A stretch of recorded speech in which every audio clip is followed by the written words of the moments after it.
Hello students, आज की class में हम आपको कक्षा 10 की विज्ञान एनसीईआरटी प्रकाशन का चैप्टर 7 जिसका नाम है नियंत्रण एवं समन्वय, इसके प्रश्नोत्तर जो आगे करा दिए गए थे उसके आगे के करा रहे हैं। तो आप चैनल को लाइक शेयर एंड सब्सक्राइब करें और अधिक से अधिक मात्रा में शेयर करते रहें, अपने दोस्तों को बताते रहें, क्योंकि कक्षा 10वीं और 12वीं के पेपर आपके 22 फरवरी से हैं। तो आप लोग अधिक से अधिक मात्रा में शेयर करते रहें जिससे सभी बच्चों की तैयारी हो जाए और अपने जो दोस्त हैं, भाई बहन हैं, उन लोगों के पास भेजें जिससे उनकी कक्षा 10 की विज्ञान की अच्छे से तैयारी हो जाए। आपके जो अभ्यास के प्रश्न उत्तर हैं आज की क्लास में वो वाले कराए जाएंगे। तो आपका पहला प्रश्न दिया है, निम्नलिखित में से कौन सा पादप हार्मोन है। क्या दिया है? निम्नलिखित में से कौन सा पादप हार्मोन है। तो आपके 4 ऑप्शन दिए गए हैं प्रश्न में और आपको इनमें से छांट के उत्तर में लिखना पड़ेगा। पहला ऑप्शन दिया है इंसुलिन, दूसरा दिया है थायरॉक्साइड, सी नंबर दिया है एस्ट्रोजन, डी नंबर दिया है साइटोकाइनिन। तो आपका उत्तर क्या सही रहेगा? साइटोकाइनिन। डी नंबर उत्तर में डाल देंगे और उत्तर लिख देंगे साइटोकाइनिन। अगला प्रश्न नंबर दूसरा है जिसमें दिया है दो तंत्रिका कोशिका के मध्य खाली स्थान को कहते हैं। तो प्रश्न में क्या पूछ रहा है? दो तंत्रिका कोशिका के मध्य जो आपका खाली स्थान होता है उसको क्या कहते हैं? इसमें 4 ऑप्शन दिए गए हैं। नंबर ए है द्रुमिका, नंबर बी है सिनेप्टिक दरार, नंबर सी है एक्सान, नंबर डी है आवेग। आवेग, इसको क्या पढ़ेंगे? आवेग। तो आपका कौन सा सही है? उत्तर में लिखेंगे बी नंबर। कौन सा सही है? सिनेप्टिक दरार। क्या सही होगा? सिनेप्टिक दरार। नंबर तीसरा प्रश्न है, मस्तिष्क उत्तरदायी है। तो मस्तिष्क किसके लिए उत्तरदायी है? इसके 4 ऑप्शन दिए गए हैं नंबर तीसरे प्रश्न में। पहला ए नंबर है सोचने के लिए, बी नंबर है हृदय स्पंदन के लिए, सी नंबर है शरीर का संतुलन बनाने के लिए, डी नंबर है उपरोक्त सभी। तो आपका उत्तर में क्या डालेंगे? डी नंबर उपरोक्त सभी। यानी कि जो आपका मस्तिष्क उत्तरदायी होता है, किसके किसके लिए उत्तरदायी होता है, इसमें जो आपके 3 ऑप्शन दिए गए हैं उनमें से सभी सही हैं। यानी कि सोचने के लिए भी मस्तिष्क आपका उत्तरदायी होता है और हृदय स्पंदन के लिए भी उत्तरदायी होता है, शरीर का संतुलन बनाने के लिए भी उत्तरदायी होता है। तो आपका डी नंबर ऑप्शन उपरोक्त सभी सही हो जाएगा। नंबर चौथा प्रश्न है, हमारे शरीर में ग्राही का क्या कार्य है। क्या है चौथा प्रश्न? हमारे शरीर में ग्राही का क्या कार्य है। ऐसी स्थिति पर विचार कीजिए जहां ग्राही उचित प्रकार से कार्य नहीं कर रहे हों। क्या समस्याएं उत्पन्न हो सकती हैं? आपके प्रश्न में पूछ रहा है हमारे शरीर में ग्राही का क्या कार्य है। ऐसी स्थिति पर विचार कीजिए जहां ग्राही उचित प्रकार से कार्य नहीं कर रहे हों। क्या समस्याएं उत्पन्न हो सकती हैं? जहां पर आपके ग्राही कार्य न कर रहे हों तो वहां क्या समस्याएं उत्पन्न हो सकती हैं, यही प्रश्न में पूछ रहा है। उत्तर में लिखेंगे, ग्राही वे अंग होते हैं जो बाह्य पर्यावरण से सूचना इकट्ठा करते हैं। यदि ग्राही उचित प्रकार से कार्य नहीं कर रहा है तो सूचना मस्तिष्क में उचित प्रकार से नहीं पहुंचेगी। इससे प्रभावित अंग या जीव की सुरक्षा नहीं हो पाएगी। क्या होगा? यदि उचित प्रकार से कार्य नहीं कर रहा है तो सूचना मस्तिष्क में उचित प्रकार से नहीं पहुंचेगी। इससे क्या हो जाएगा? प्रभावित अंग या जीव की सुरक्षा नहीं हो पाएगी। यदि यह सूचना देना मस्तिष्क तक बंद कर देगा कि शरीर में कहाँ पर क्या दिक्कत है, तो क्या हो जाएगी, जीव की सुरक्षा नहीं हो पाएगी और जीव मृत हो जाएगा। आपका तीसरा प्रश्न है, एक तंत्रिका कोशिका न्यूरॉन की संरचना बनाइए तथा इसके कार्यों का वर्णन कीजिए। पांचवा प्रश्न है आपका, एक तंत्रिका कोशिका न्यूरॉन की संरचना बनाइए तथा इसके कार्यों का वर्णन कीजिए। उत्तर में आप ये चित्र बनाएंगे जो आपका आगे चित्र बना था। इसका क्या नाम है, इसको बोलेंगे केंद्रक। इसको क्या बोलेंगे, इसको बोलेंगे केंद्रक, और इसको हामिका, और ये क्या है, कोशिका काय। क्या है ये, कोशिका काय। इसको क्या बोलेंगे, तंत्रिकाक्ष। ये क्या है आपका, तंत्रिकाक्ष। तंत्रिका का, इसको क्या बोलेंगे, तंत्रिका का अंतिम सिरा। ये आपका द्रुमिका है, द्रुमिका। मिसप्रिंटिंग है इसलिए दिक्कत हो रही है।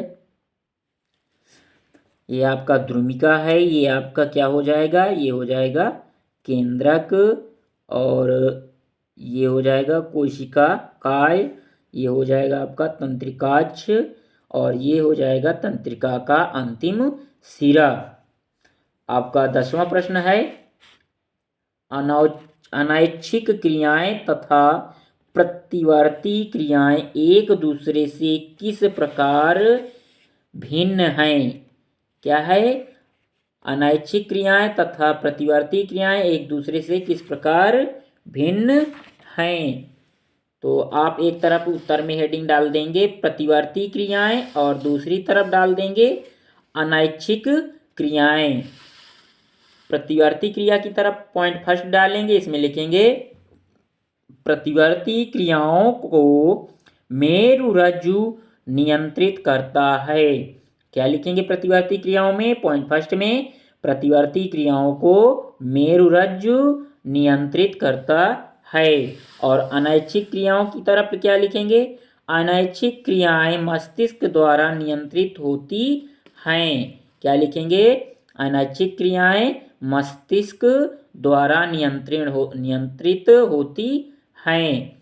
अब पॉइंट सेकंड में लिखेंगे प्रतिवर्ती क्रिया में इसमें सोचने की आवश्यकता नहीं होती है। क्या लिखेंगे, इसमें सोचने की आवश्यकता नहीं होती है।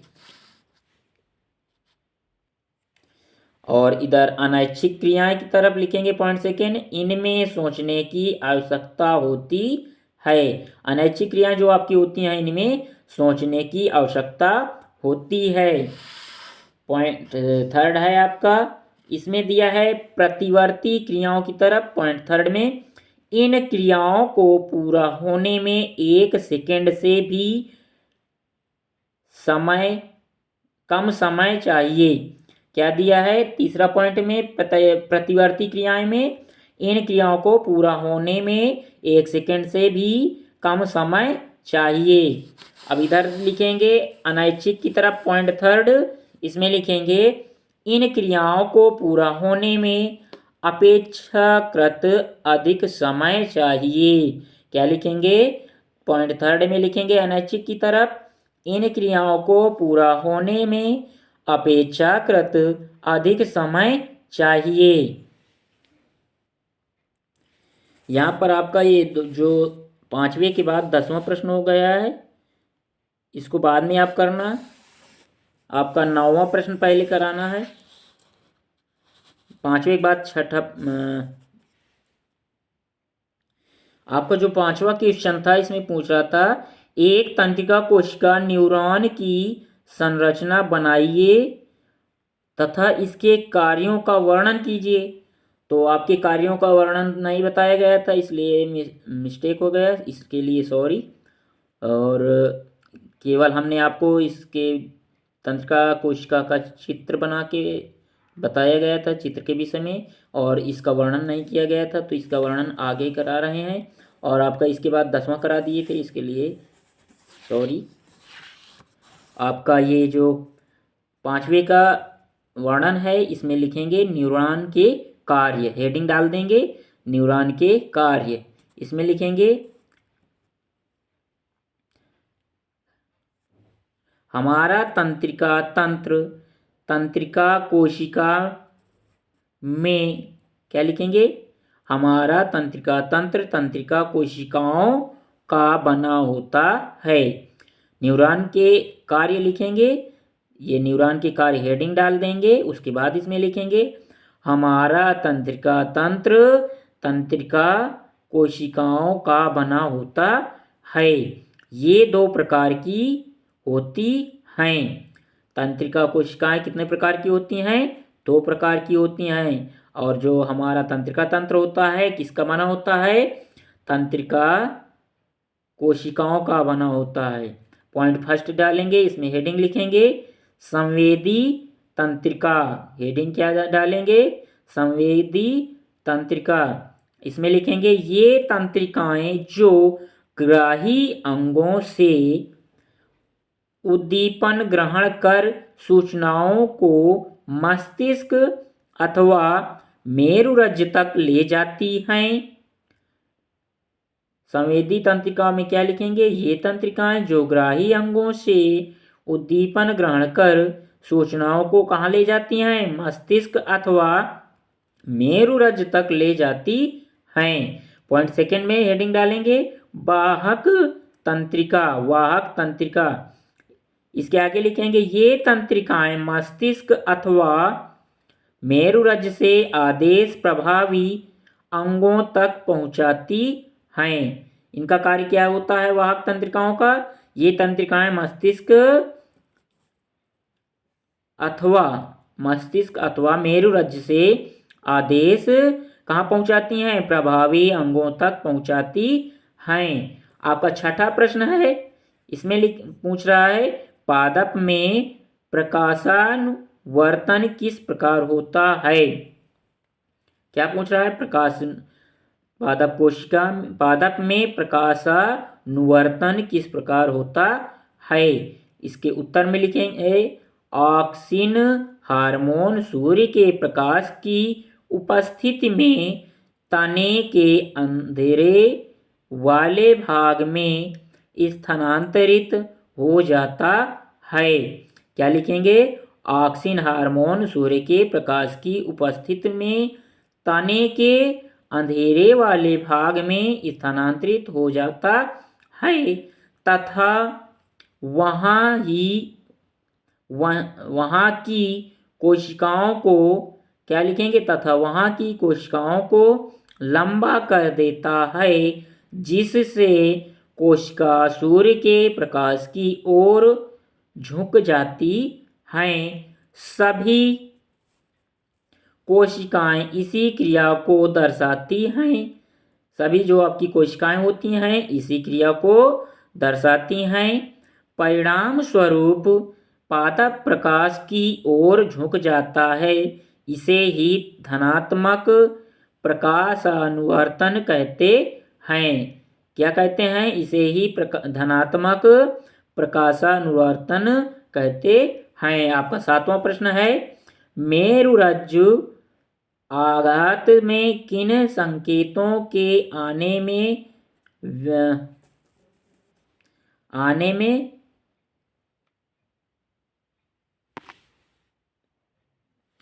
आपके 7वें प्रश्न में है मेरुरज्जु आघात में किन संकेतों के आने में व्यवधान होगा? क्या होगा? व्यवधान होगा। उत्तर में लिखेंगे मेरुरज्जु आघात में प्रतिवर्ती क्रिया में व्यवधान उत्पन्न होगा। किन क्रियाओं में व्यवधान उत्पन्न होता है? प्रतिवर्ती क्रिया में व्यवधान उत्पन्न होगा। उत्तर में लिखेंगे मेरुरज्जु आघात में प्रतिवर्ती क्रिया में व्यवधान उत्पन्न होगा। आपका 8वां प्रश्न है पादप में रासायनिक समन्वय किस प्रकार होता है? क्या है? पादप में रासायनिक समन्वय किस प्रकार होता है? इसका उत्तर लिखेंगे, पादप में रासायनिक समन्वय पादप हार्मोन द्वारा किया जाता है। क्या लिखेंगे? पादप में रासायनिक समन्वय पादप हार्मोन द्वारा किया जाता है। पादप कोशिकाओं द्वारा विभिन्न प्रकार के हार्मोन उत्पन्न होते हैं। क्या लिखेंगे? कोशिकाओं द्वारा विभिन्न प्रकार के हार्मोन उत्पन्न होते हैं। ये हार्मोन विसरण द्वारा सभी कोशिकाओं में विसरित हो जाते हैं। पौधों में कोशिकाओं की लंबाई, कोशिका विभाजन, पुष्प कलिकाओं का विभाजन, पुष्प कलिकाओं का खिलना आदि इनमें प्रभावित होते हैं। इस प्रकार से पादपों में रासायनिक समन्वय होता है। क्या लिखेंगे? पादप में रासायनिक समन्वय पादप हार्मोन द्वारा किया जाता है। पादप कोशिकाओं द्वारा विभिन्न प्रकार के हार्मोन उत्पन्न होते हैं। ये हार्मोन विसरण द्वारा सभी कोशिकाओं में विसरित हो जाते हैं। पौधों में कोशिकाओं की लंबाई, कोशिका विभाजन, पुष्प कलिकाओं का खिलना आदि इनसे प्रभावित होते हैं। इस प्रकार से पादपों में रासायनिक समन्वय होता है। आपका 9वां प्रश्न है, एक जीव में नियंत्रण एवं समन्वय के तंत्र को क्या आवश्यकता है? क्या है? एक जीव में नियंत्रण एवं समन्वय के तंत्र को क्या आवश्यकता है? उत्तर में लिखेंगे, बहुकोशिकीय जीवों के कार्य सभी कोशिकाओं द्वारा किए जाते हैं। इन कोशिकाओं को नियंत्रित करने की बहुत आवश्यकता होती है। जीवों में तंत्रिका तंत्र नियंत्रण एवं समन्वय का कार्य करता है। अगर जीवों में समन्वय तंत्र नहीं होगा तो सभी कोशिकाएं स्वतंत्र रूप से कार्य करेंगी तथा हमें इच्छित परिणाम नहीं मिलेंगे। क्या है? कोशिकीय जीवों, आपका उत्तर दिया था, बहुकोशिकीय जीवों के कार्य सभी कोशिकाओं द्वारा किए जाते हैं। इन कोशिकाओं को नियंत्रित करने की बहुत आवश्यकता होती है। जीवों में तंत्रिका तंत्र नियंत्रण एवं समन्वय का कार्य करता है। अगर जीवों में समन्वय तंत्र नहीं होगा तो सभी कोशिकाएं क्या हो जाएंगी? स्वतंत्र रूप से कार्य करेंगी तथा हमें इच्छित परिणाम नहीं मिलेंगे। ये जो आपका 10वां क्वेश्चन करा दिया गया था 5वें के बाद, इसको अब करेंगे। तो आपका 10वां क्वेश्चन दिया है, अनैच्छिक क्रियाएं तथा प्रतिवर्ती क्रियाएं एक दूसरे से किस प्रकार भिन्न हैं? एक तरफ हेडिंग डाल देंगे उत्तर में प्रतिवर्ती क्रियाएं, दूसरी तरफ अनैच्छिक क्रियाएं। इसमें लिखेंगे प्रतिवर्ती क्रियाओं में एक पहले पॉइंट में प्रतिवर्ती क्रियाओं को मेरुरज्ज नियंत्रित करता है और अनैच्छिक क्रियाओं में पॉइंट फर्स्ट में लिखेंगे अनैच्छिक क्रियाएं मस्तिष्क द्वारा नियंत्रित होती हैं। प्रतिवर्ती क्रिया में लिखेंगे पॉइंट सेकेंड, इसमें सोचने की आवश्यकता नहीं होती है और अनैच्छिक क्रियाओं में लिखेंगे इनमें सोचने की आवश्यकता होती है। पॉइंट सेकेंड में क्या लिखेंगे? इनमें सोचने की आवश्यकता होती है। पॉइंट थर्ड में लिखेंगे प्रतिवर्ती क्रियाओं में इन क्रियाओं को पूरा होने में 1 सेकेंड से भी कम समय चाहिए। क्या दिया है? इन क्रियाओं को पूरा होने में 1 सेकेंड से भी कम समय चाहिए, प्रतिवर्ती क्रियाओं में दिया था। अब आप लिखेंगे अनैच्छिक क्रियाओं में पॉइंट थर्ड, इन क्रियाओं को पूरा होने में अपेक्षाकृत अधिक समय चाहिए। क्या लिखेंगे? इन क्रियाओं को पूरा होने में अपेक्षाकृत अधिक समय चाहिए। वीडियो अच्छा लगा हो तो चैनल को लाइक शेयर एंड सब्सक्राइब करें, क्योंकि आपके आगे के प्रश्न उत्तर और रिक्त स्थान सत्य असत्य अगली क्लास में कराए जाएंगे। तो आप लोग चैनल को अधिक से अधिक मात्रा में शेयर करते रहें, जिससे कि हमको मोटिवेशन मिले और हम आपको और आगे की वीडियो बताएं। और इस चैनल में यदि आप लोगों को कंपटीशन लेवल की वीडियो पढ़ना है तो शॉर्ट वीडियो में उपलब्ध हैं, और यदि और आगे की क्लासें लेना है शॉर्ट एसएससी के विषय में या यूपी के विषय में, तो आप लोग किसी भी कंपटीशन लेवल के विषय में पढ़ना चाहते हैं तो आप लोग कमेंट्स करें और अधिक से अधिक मात्रा में वीडियो को शेयर करते रहें, जिससे हमको मोटिवेशन मिले। और जो आपके दोस्त भाई बहन हैं उनके पास, जो कक्षा 10 में पढ़ रहे हैं उनके पास भेज दें, जिससे कि उनकी विज्ञान में अच्छे नंबर प्राप्त हों। और अधिक से अधिक मात्रा में शेयर करते रहें। वीडियो देखने के लिए धन्यवाद।